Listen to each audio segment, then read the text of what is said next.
Hello, नमस्कार विद्यार्थियों। आज हम कक्षा 11 की जो आरोह पाठ्य पुस्तक है उसका एक चैप्टर पढ़ने जा रहे हैं जिसका नाम है मियां नसीरुद्दीन।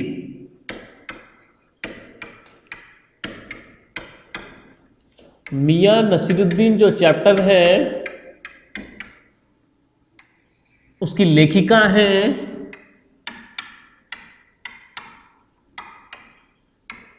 अध्याय की लेखिका है कृष्णा सोबती। कृष्णा सोबती, ठीक है। तो सबसे पहले लेखिका के बारे में बात करते हैं। तो लेखिका जो है उनका जन्म हुआ है, लेखिका का जन्म हुआ है 1925 गुजरात में, ठीक है। और इनकी कुछ प्रमुख रचनाएं जो हैं, इनकी रचनाएं कौन कौन सी हैं? उनकी रचनाएं हैं मित्रों मरजानी, मित्रों मरजानी, ठीक है। और हम हशमत, हम हशमत, ठीक है। और एक है जिंदगी नामा, जिंदगी नामा,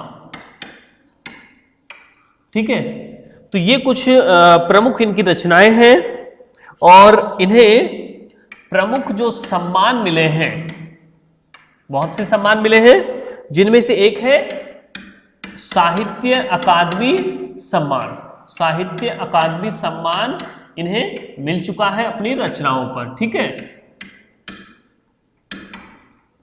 और इनका जो निधन है, इनका निधन हुआ था 2019, ठीक है।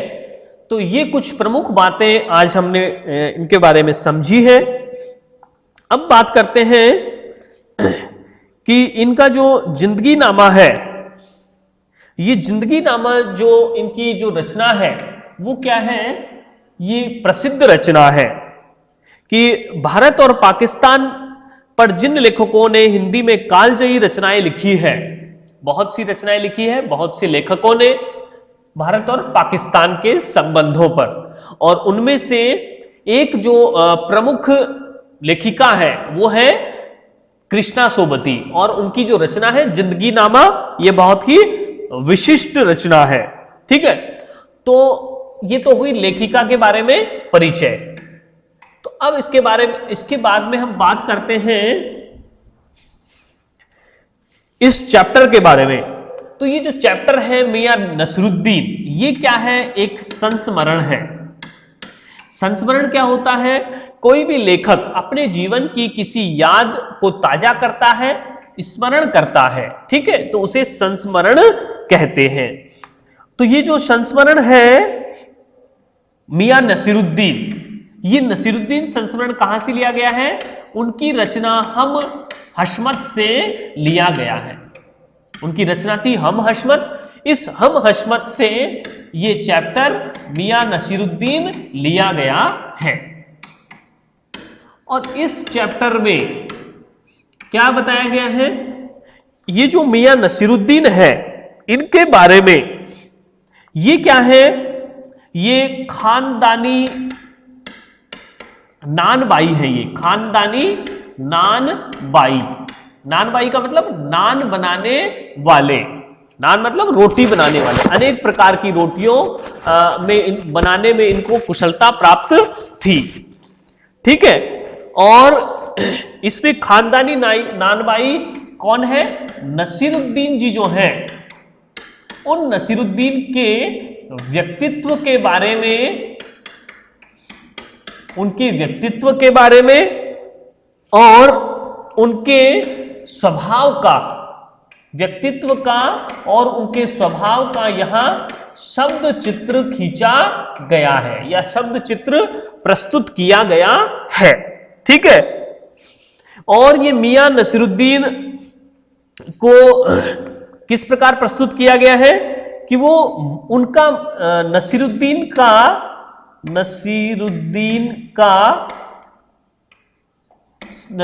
का मसीहाई अंदाज यहां प्रस्तुत किया गया है। मसीहाई अंदाज की प्रस्तुति। मसीहा किसे कहते हैं? कि जो सबकी सुने, सबका ध्यान रखे, सबके ऊपर हो, ठीक है ना, तो वो मसीहा हो गया एक तरीके से, ठीक है ना। तो नसीरुद्दीन का यहां पर मसीहाई अंदाज प्रस्तुत किया गया है, ठीक है ना।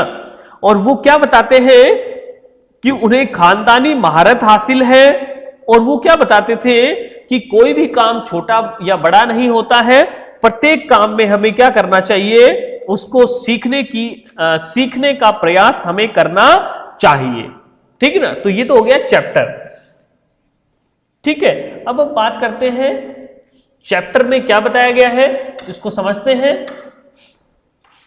तो इसमें लिखा है कि साहबों, उस दिन अपन मटिया महल की तरफ से न गुजर जाते तो राजनीति, साहित्य और कला के हजारों हजार मसीहों के धूम धड़क्के में नान भाइयों के मसीहा मियां नसीरुद्दीन को कैसे पहचानते। तो यहां पर मियां नसीरुद्दीन को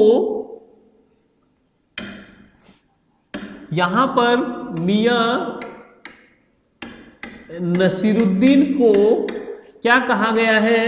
नान भाइयों का मसीहा कहा गया है। नान भाइयों का मसीहा, ठीक है ना। क्यों कहा गया है? क्योंकि नानबाई कौन होता है? अनेक प्रकार की रोटी बनाने की कुशलता रखने वाला व्यक्ति।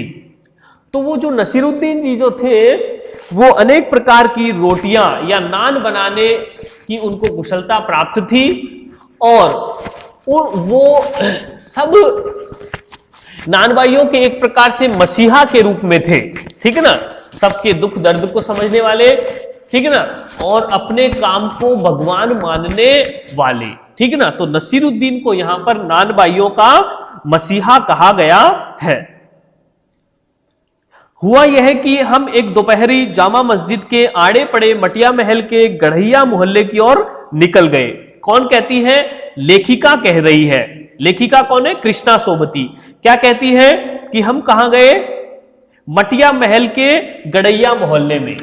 मटिया महल के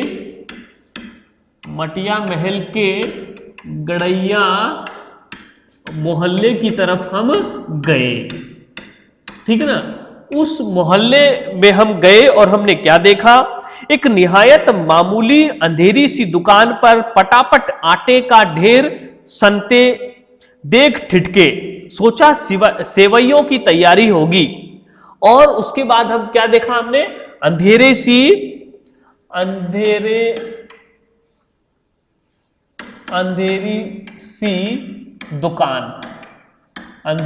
दुकान पर हमने क्या देखा?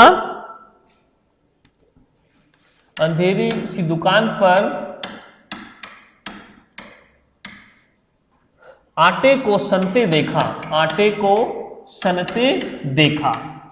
ठीक है ना। तो लेखिका ने सोचा कि यहां सेवइयां बन रही होंगी, लेकिन वहां पर कौन खड़ा हुआ था?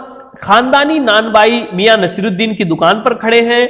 मियां मशहूर है 56 किस्म की रोटियां बनाने के लिए, और नसीरुद्दीन जो थे वो 56 प्रकार की रोटियां बनाने के लिए प्रसिद्ध थे। 56 प्रकार की रोटी बनाने में कुशल थे वो, ठीक है। 56 प्रकार की रोटी बनाने में कुशल, ठीक है।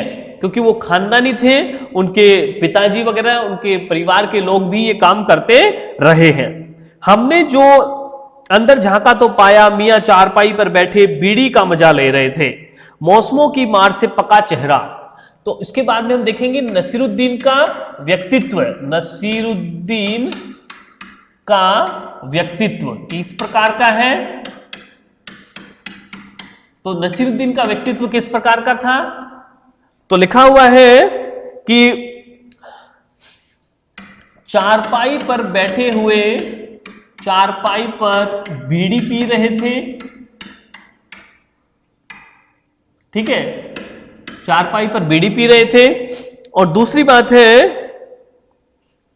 मौसमों की मार से पका चेहरा, यानी उनके चेहरे पर अनुभव झलक रहा था, चेहरे पर अनुभव झलकता था, अनुभव झलकता था।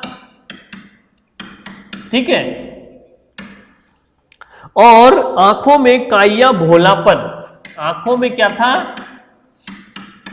आंखों में चालाक भोलापन, चालाक भोलापन।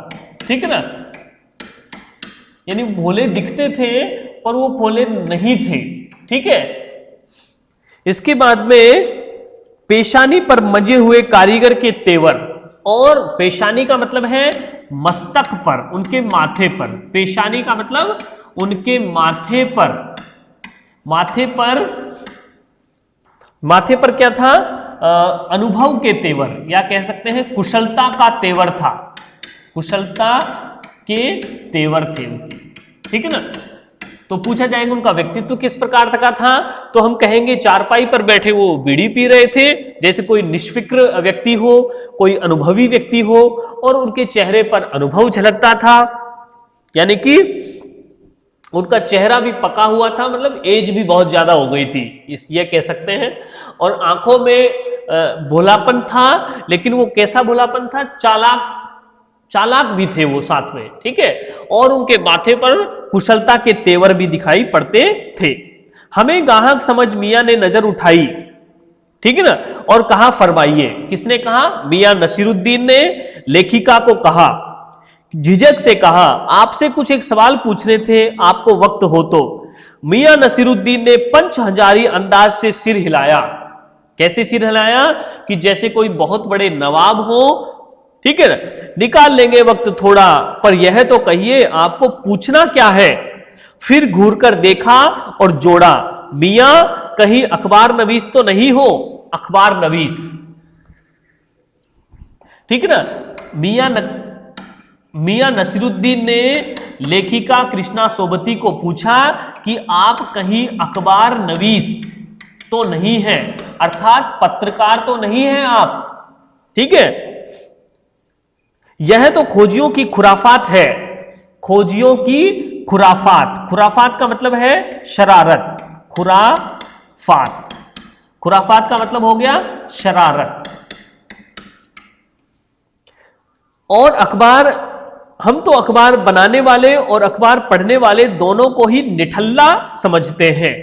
निठल्ला किसको समझते हैं, निठल्ला मतलब जो काम का नहीं होता है। ठीक है ना, कौन होता है, अखबार बनाने वाले, अखबार पढ़ने वाले दोनों ही। किसकी नजर में, नसीरुद्दीन की नजर में। ठीक है,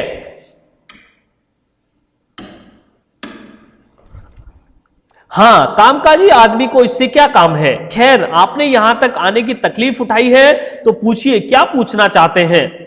तो लेखिका कहती है कि पूछना यह था कि किस्म किस्म की रोटी बनाने का इल्म आपने कहां से हासिल किया। लेखिका ने क्या पूछा कि आपने अनेक प्रकार की जो रोटियां बनाने का जो इल्म है, किस्म किस्म की रोटी बनाने का इल्म, किस्म किस्म की रोटी बनाने का इल्म, रोटी का इल्म, किस्म मतलब अनेक प्रकार की, प्रकार प्रकार की, भांति भांति की जो रोटियां हैं वो बनाने का इल्म, इल्म मतलब ज्ञान या तरीका। ठीक है ना, तो अनेक प्रकार की रोटियां बनाने का जो आपको जो ज्ञान है वो कहां से मिला, आप इतने प्रकार की रोटियां किस प्रकार बना लेते हैं। ठीक है ना, ये किसने पूछा, ये लेखिका ने पूछा। मियां नसीरुद्दीन ने आंखों के कंचे हम पर फेर दिए, आंखें वो घुमाने लगे और फिर तरेर कर बोले, गुस्से में बोले कि क्या मतलब, पूछिए साहब, नान भाई इल्म लेने और कहां जाएगा, क्या नगीना साज के पास, क्या आईना साज के पास, क्या मीना साज के पास, या रफूगर या रंगरेज या तेली तंबोली से सीखने जाएगा। क्या फरमा दिया साहब, यह तो हमारा खानदानी पेशा ठहरा। तो ये जो हम कहीं सीखने नहीं गए हैं, हमने अपने परिवार से ही सीखा है, ठीक है ना। और इसके बाद में क्या फरमा दिया साहब, ये तो हमारा खानदानी पेशा ठहरा। हां, इल्म की बात पूछिए तो जो कुछ भी सीखा अपने वालिद उस्ताद से ही। हमने किससे सीखा है? लेखिका ने क्या, लेखक जो मियां नसीरुद्दीन है, उन्होंने क्या कहा कि हमने ये जो रोटी बनाने का जो हुनर है, ये कुशलता है, अपने वालिद से सीखा है, ठीक है। वालिद उस्ताद से सीखा है। वालिद मतलब, वालिद का मतलब है पिताजी और उस्ताद मतलब गुरुजी, ठीक है। वालिद का मतलब होता है पिताजी और उस्ताद मतलब गुरु से सीखा है, यानी पिता ही हमारे गुरु है। उन्होंने हमको सिखाया है कि इतने प्रकार की रोटियां बनाना, ठीक है। मतलब यह है कि हम घर से ना निकले कि कोई पेशा अख्तियार करेंगे, जो बाप दादा का हुनर था वही उनसे पाया, और वालिद महरूम के उठ जाने पर आ बैठे उन्हीं के ठिये पर। वालिद महरूम, ठीक है ना। मरहूम का मतलब है वालिद, और वालिद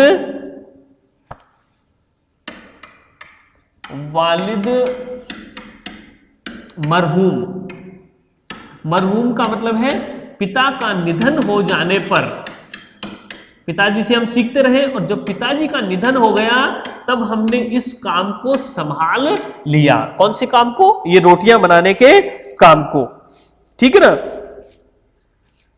आपके वालिद मियां नसीरुद्दीन की आंखें लम्हा भर को किसी मुट्ठी में भट्टी में गुम हो गई, लगा गहरी सोच में है, फिर सिर हिलाया। क्या आंखों के आगे चेहरा जिंदा हो गया? हां, हमारे वालिद साहिब मशहूर थे मियां बरकत शाही नानबाई गढ़ैया के नाम से, ठीक है ना। तो उनके मियां नसीरुद्दीन के पिता का नाम क्या है? मियां बरकत शाही, मियां बरकत शाही नानबाई गढ़ैया वाले, नानबाई गढ़ैया वाले, ठीक है ना। तो ये जो है मियां नसीरुद्दीन के पिता है, मियां बरकत शाही नानबाई गढ़ैया वाले, ठीक है। और उनके वालिद यानी कि हमारे दादा साहिब थे आला नानबाई मियां कल्लन। ये तो है उनके पिताजी, ठीक है ना। ये तो हो गए पिता, ये तो है पिताजी मियां नसीरुद्दीन के, और ये हो जाएंगे दादाजी। दादाजी का नाम क्या बताया गया है? आला नानबाई मियां कल्लन, आला नानबाई मियां कल्लन, मियां कल्लन, ठीक है। तो ये जो थे इन्होंने ही हमको ये रोटियां बनाने का ज्ञान दिया है, और उनकी निधन के बाद हमने इस काम को संभाल लिया है, ठीक है। आपको इन दोनों में से किसी किसी की भी कोई नसीहत याद हो? नसीहत मतलब सीख। नसीहत काहे कि मियां काम करने से आता है, नसीहतों से नहीं। हां, बजा फरमाया है, बजा फरमाया है मतलब बजा फरमाया है, बजा फरमाया है मतलब उचित कहा है, सही कहा है, उचित कहा है। बजा फरमाना मतलब उचित कहा है, ठीक है। कि पर यह तो बताइए ही बताइए कि जब आप इस काम पर लगे तो वालिद साहब ने सीख के तौर पर कुछ तो कहा होगा। नसीरुद्दीन साहब ने जल्दी जल्दी 2-3 कश खींचे, फिर गला साफ किया और बड़े अंदाज से बोले, अगर आपको कुछ कहलवाना ही है तो बताए दिए देते हैं कि आप जानो, जब बच्चा उस्ताद के यहां पढ़ने बैठता है तो उस्ताद कहता है, उस्ताद यानी गुरुजी क्या कहते हैं? कहे अलिफ तो बच्चा कहता है अलिफ, कहे बे तो बच्चा कहता है बे, कहे जीम तो बच्चा कहता है जीम। तो इस प्रकार से ये जो वर्णमाला जो सिखाता है गुरु, तो शिष्य उसको फॉलो करता है, अनुकरण करता है। इस बीच उस्ताद जोर का एक हाथ सिर पर धरता है और शागिर्द चुपचाप परवान करता है। शागिर्द, शागिर्द का मतलब है शागिर्द, ठीक है ना। शागिर्द परवान करता है, परवान करता है। शागिर्द परवान करता है मतलब शिष्य प्रगति करता है, शिष्य प्रगति करता है। कब प्रगति करता है? जब गुरु यानी जो उसका गुरु है, उस्ताद है, वो शिष्य के ऊपर हाथ रख देता है तो शिष्य जो है वो परवान करता है, अर्थात प्रगति करने लगता है। संजय साहिब, एक तो पढ़ाई ऐसी और दूसरी बात बीच में ही छोड़ सामने से गुजरते मीर साहिब को आवाज दे डाली, ठीक है ना। कहो भाई मीर साहिब, सुबह न आना हुआ पर क्यों? मीर साहिब ने सिर हिलाया, मियां अभी लौट के आते हैं तो बतावेंगे। आप दूसरी पढ़ाई की बात कुछ कह रहे थे ना? इस बार मियां नसीरुद्दीन ने यूं सिर हिलाया कि सुकरात हो, सुकरात यानी प्रसिद्ध विद्वान हो, दार्शनिक हो, ऐसे सिर हिला दिया। हां, एक दूसरी पढ़ाई भी होती है। सुनिए, अगर बच्चे को भेजा मदरसे तो बच्चा न कच्ची में बैठा, न बैठा वह पक्की में, न दूसरी में।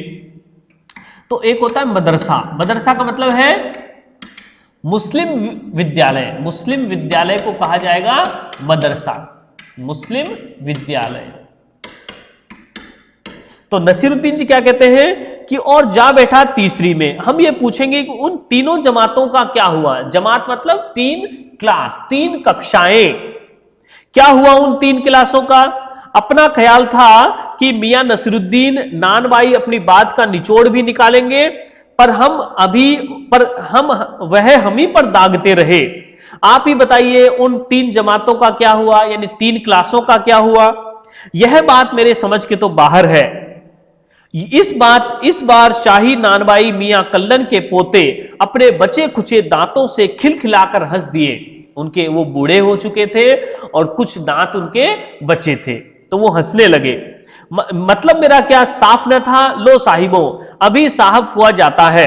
जरा सी देर को मान लीजिए हम बर्तन धोना नहीं सीखते, हम भट्टी बनाना न सीखते, भट्टी को आंच देना नहीं सीखते, तो क्या हम सीधे सीधे नानबाई का हुनर सीख जाते? मियां नसीरुद्दीन हमारी और कुछ ऐसे देखा किए कि उन्हें हमसे जवाब पाना हो। फिर बड़े ही मजे हुए अंदाज में कहा कि कहने का मतलब साहिब कि यह कि तालीम भी बड़ी चीज होती है। तो उन्होंने क्या कहा कि तालीम भी बड़ी चीज होती है।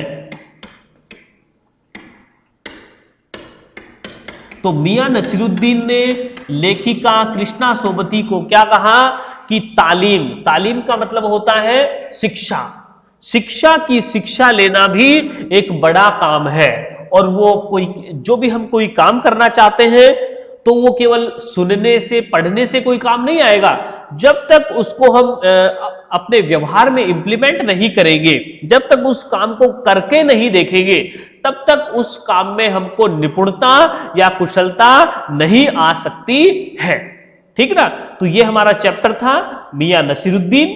अगली क्लास में इस चैप्टर को हम कंटिन्यू करेंगे। धन्यवाद।